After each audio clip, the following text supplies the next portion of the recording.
Welcome back again to my YouTube channel. Nandito tayo ngayon sa downtown at magbibit-bit tayo ng mga napulot uli natin. Ito yung lalagyan, tapos ano to?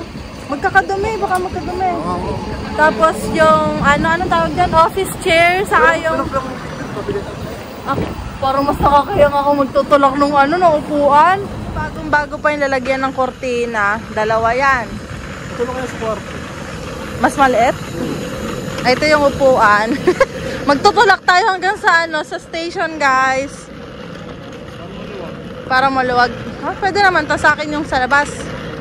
Sige, ito na lang sa yung upuan. Kaso wala tong dantayan ng kamay. May dantayan ng kamay. Ito bagong-bago pa naglipat kasi yung yung tenant. Kaya nilagay doon. Tapos may sopa pa. Hindi daw kasya sa kanilang bit-biting. Ayun, bagong-bago rin yun. Tapos lang ni Marvin galing sa sa school. Nagkita na lang kami. Tapos yan, ginawa namin. Baka mapudpud yung gulong. Di ba di ba mapudpud yung gulong nito? Ang layo-layo pa nung lalakadin natin. Lubak-lubak di yan. Kailangan buhatin yung upuan. Gan, lubak-lubak. Tawa-tawa ka di yang. Tumatawa si Marvin, guys. Nagtatawa na ako kasi tutulak ako. Ang ingay eh.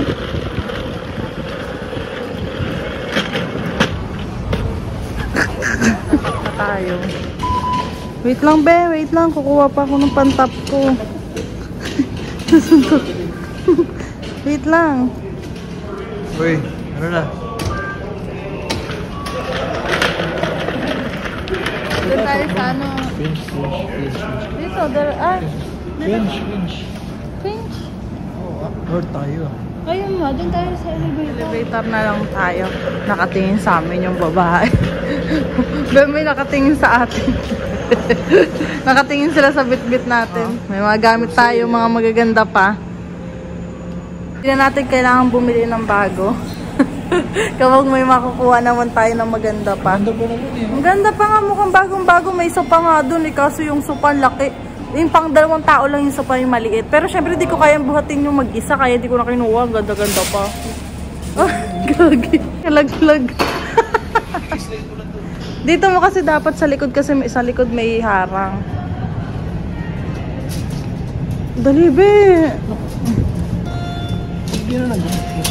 Ayan, dalan mo. Iwan na kita dyan, balang.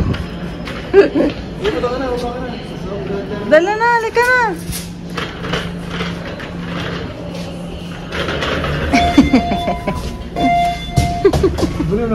Dito kasi dapat ayan sa likod dito, ayan may harang sa likod. Ganyan yan, ganyan dapat. Buti na lang walang sakay. Ay, so lang ay, gagi. Buti na walang, doon sa harap, baby, wala masyadong tao dito. Doon, wala masyadong tao. Doon. Dito. Ayan. Dito. Ako po si Marvin, Hindi naman siya mukhang pulot kasi yung lalagyan ng kortina naka-plastic pa. Mukhang bago naman, hindi naman mukhang luma, yung mga bagong-bago pang itsura. Nakatingin pati sa amin. Ikaw magbubuhat nito? O, sige. Palit tayo. Akin na yan.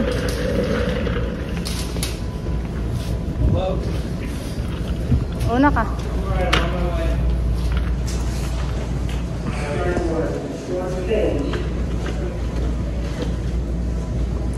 Oh, ikaw naman. Pasok, Marvin.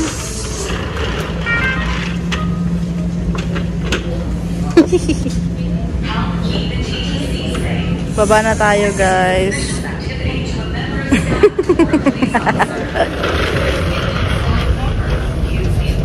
Oo. Dapat sa dulo tayo eh. Sige, dyan na.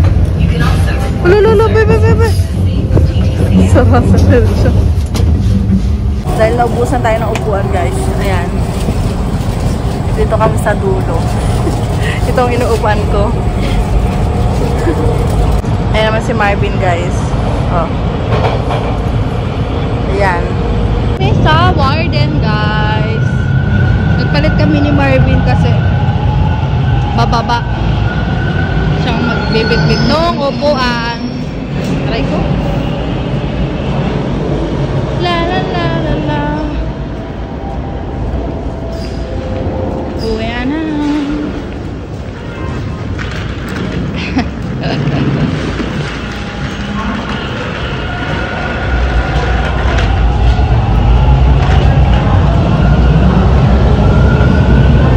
Dito tayo.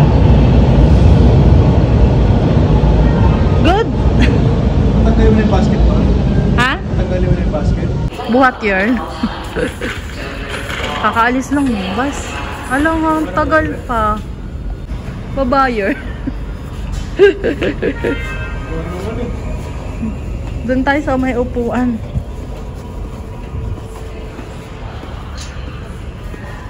Bit-bit yun.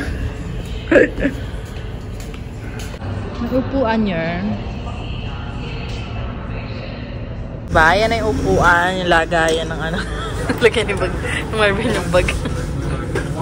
Lamig. Lamig na, no? Tagal natin nag-intay. 30 minutes? 20 minutes? Lamig. Lamig eh. Yung cemetery, oh. Naglalagay lang sila ng ano, ng bulaklak. Walang masyadong tao, hindi tulad sa Pilipinas. Grabe ang tao pag cemetery, puno-puno. Pati din ba sa inyo? Oo, Sobrang dami, no? Dito hindi eh. Yung tipong yung mga iba na dun pa sa Manila, uwi pa ng probinsya para nga makapunta sa mga puntod. Dito hindi masyado. Tapos dito hindi holiday, no? May work pa rin. Sa Pilipinas kasi holiday yung November 1. May presyo pa. Ayan. $15 isa niyan, guys. Kalagay pa. May tangos ng ilong. Tangos naman yan. Patay nga, patay nga, patay nga. Wow, tangos ang ilong. Tulak yan. Tulak muna tayo. Lamig. Pakalamig naman na ba? Guys, bali nakauwi na kami ni Marvin. Hirap na hirap kami kanina kung paano namin ang setup. Excuse me. Hindi yung gala ko. Hirap na hirap kami sa setup kung paano namin madadala pa uwi yung yung ano, office chair, saka yung lagay ng gamit at yung para sa cortina. Pero at least naman nakauwi naman kami ng maayos. Buti na lang kasi yung biyahe namin kanina, sobrang unti lang ng tao. Kaya hindi tulad nung tuwing uuwi ako, talagang sobrang siksikan talaga, guys. Kaya thankful talaga ako. Naiuwi naman namin. Tapos, ayun, nag-dinner na kami. Pag uwi ko pala, namin ni Marvin, natulog ako, pahinga ako, tapos ginising na ako ni Marvin nung, hindi ko natanda kung anong oras, pero before siya mag-start ng online class niya, para ma-ready ko yung mga food. Gusto niya kasi sabay kaming kakain. So, pinag-ready ko siya ng food. Mahaba kasi yung natulog ko kanina. Kung hindi niya ako ginising, bukas na ako makakatulog. So, sabay kami kumain habang nag-online class siya. Kumakain na kami dyan sa kwarto. Kasi inayos ulit namin yung iba namin mga gamit. Tapos nagtapon si Marvin ng basura. Hanggang ngayon nga, may online class pa rin siya. Parang 9 PM daw sila matatapos. Tapos, pinapatahimik ako ni Marvin kapag sasagot siya. Kapag sasagot siya sa prof niya, sabi niya, "Babe, huwag ka muna maingay, magsasalita ako." O, sige, go. Tapos yun, habang dire-diretso ako ng kain, nanonood ako ng vlog ni Casey Concepcion. Tapos yun, after nun, inaskas ko na uli yung mga pinagkainan namin, nilugasan ko na lahat kasi syempre busy si Marvin, hindi niya magagawa talaga.